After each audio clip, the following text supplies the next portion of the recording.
there was an event in 2021 that is really, for me, one of the smoking guns. And the mix shift also is a smoking gun. Just to put some numbers on the CDC, we found, and these are excess deaths. This is above a baseline we calculated 5 years prior.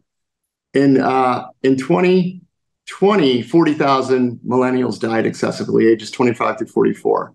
In 2021, 60,000, 50% increase. Gen X didn't fare much better. There were 90,000 excess deaths in 2020, 120,000 in 21. Whereas the old folks saw their excess deaths decrease in 2021. So that was the mix shift. So there were about 500,000 excess deaths in 2020 and 500,000 in 2021 in the US. And there was a complete mix shift. So again, using deductive reasoning and logic, what changed? Well, a vaccine and people forced to take it. And we've proven without a doubt that something's happened to the employed of the US. And I went before Senator Ron Johnson in December, told him it's a national security issue. And we know the military has, their problems as well. So it's military, first responders, and all the employed. What's been the reaction from government, from media to what you're saying? I was fact-checked early on before the Society of Actuaries came out. And AP and Reuters asked me for comments in my Twitter DMs. I did not respond because we've learned that when you respond, they twist what you say, and they've already written their article. So I didn't respond. And they said that they fact-checked me, that I was not correct, and that their experts said so. That was it. That was the fact check. So that I haven't been fact checked really since then. I wrote a book, came out December 13th. There's been no attacks because we put QR codes throughout the book. This is government data. You can maybe debate us on the methodologies we use and how to calculate the baseline to get excess deaths. My team, Carlos and Yuri, Carlos wrote two methodology papers on how he calculates baseline. So anybody wants to, challenge us, we believe we have the way to do it correctly. So no one in the mainstream media is really, they're doing what they did to Bobby Kennedy's book. They're ignoring it. So my book's ignored, which is, right, I guess, testament to the fact they haven't found anything yet to debunk. Yeah, Bobby Kennedy, I think it was like the best-selling book in America, and yet it was on none of the top lists, and nobody was talking to him about it.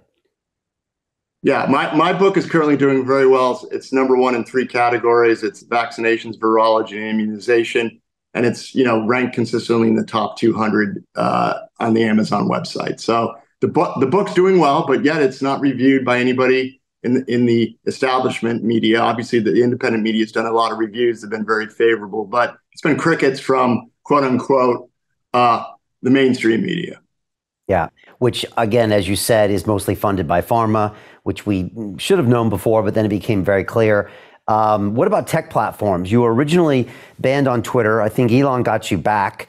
What's been it like with the rest of the platforms? By the way, we're putting these things on YouTube lately, and I haven't been taken down. But at the time when we put things up in 2020 and 2021, and even last year, we were getting strikes and getting things taken down. Well, you and I are Wall Street guys, and so what happened recently at YouTube? The head of YouTube retired. Yeah. I call that a tell. That's a tell. And I think you're right. The vaccine was a verboten issue in until very recently. So I think something's going on there. I don't know what it is, but it certainly seems that some tech platforms don't want to be caught up because censorship has killed people. Let's be honest here. They suppressed early treatment talk, and then they suppressed vaccination talk. They malign doctors. They deplatform doctors, yourself, me. So lives could have been saved. And when again, this is above my pay grade. I'm not a lawyer. I'm not a prosecutor. But eventually, there'll be questions. And I think they're trying to. I think they had a rut-row moment, and they're going back. They're trying to pretend that everything's okay. I think that's what's going on. That's why it seems like things are loosening up a bit. That's my personal opinion. I got on Getter after I was already on Getter after I got banned from Twitter. So I had a good following on Getter, so I was getting my information out that way. I was also doing a lot of independent media, and I'm on LinkedIn, but I don't post anything controversial on LinkedIn. LinkedIn's just a professional site for me, so I've avoided being deplatformed on LinkedIn by posting anything that I'm doing. It's just, people can go and see my resume, basically. So Jim Rickards has just recorded a video that's not available to anyone in the public, and he's going to be talking about how this upcoming recession is going to be fast, it's going to be bloody, it's going to be nasty. But at the same time, he's going to show you how you can position yourself to profit from all of this chaos. Now, we've made this video only available to our viewers. Go to londonreal.tv/Jim. Watch that immediately. I can't say enough good things about Jim Rickards. He understands the global economic system better than any guest I've ever had on London Real. His predictions are almost uncannily true, and you can learn how to profit from his vision, from his expertise, and his understanding of economics. So go to londonreal.tv/Jim or click the link below. It's an excellent, excellent look on what's going to happen in the future and how you can position yourself to profit from that.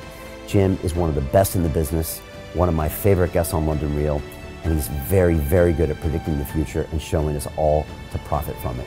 So click the link, and I hope you enjoy. The greedy bankers are about to do it again. In 2008, they crashed our financial system and nearly bankrupted the entire global economy. Then they received trillions of dollars in government bailouts.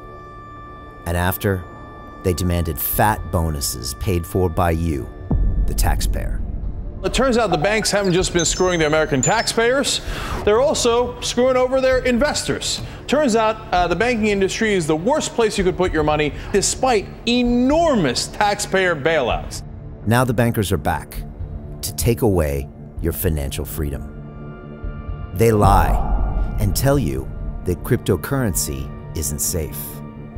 They try to make it illegal for you to choose how to invest your hard-earned money. They lie and say cryptocurrency is used by money launderers and criminals. But look at the record. It's the banks themselves that launder hundreds of billions of dollars every year to the biggest criminal operations in the world. Leaked documents have revealed how some UK banks have helped criminals, money launderers and Russians under sanctions. American authorities discovered that the Sinaloa cartel moved $881 million through HSBC accounts as bank officials turned a blind eye to the illegality. The bankers lie and say cryptocurrency is not a real investment. Meanwhile, the smartest CEOs in the world are buying billions and billions of it. The truth is that banks lie about cryptocurrency because it makes them scared. The banks take $9 trillion per year of your hard-earned money, and they are worried that they will finally be exposed. They're scared because crypto means they can no longer control your money, which means they can no longer control you. They are scared because you might actually understand your money and intelligently decide what to do with it. Now is the time for us to come together, fight back, and take control. It's time to educate ourselves, our families, and our communities. Because financial education means financial freedom. We know that cryptocurrencies will help us build the new decentralized financial system of the future. A banking system that is of the people, by the people, and for the people. A banking system where access to finance is a fundamental human right. A banking system that is free and fair and welcomes all humans on this earth. The DeFi revolution is happening. We, the people, can no longer be fooled. We choose to take control of our finances. We choose to take control of our freedom. We choose to take control of our future. Join us, and let's take back our financial freedom forever.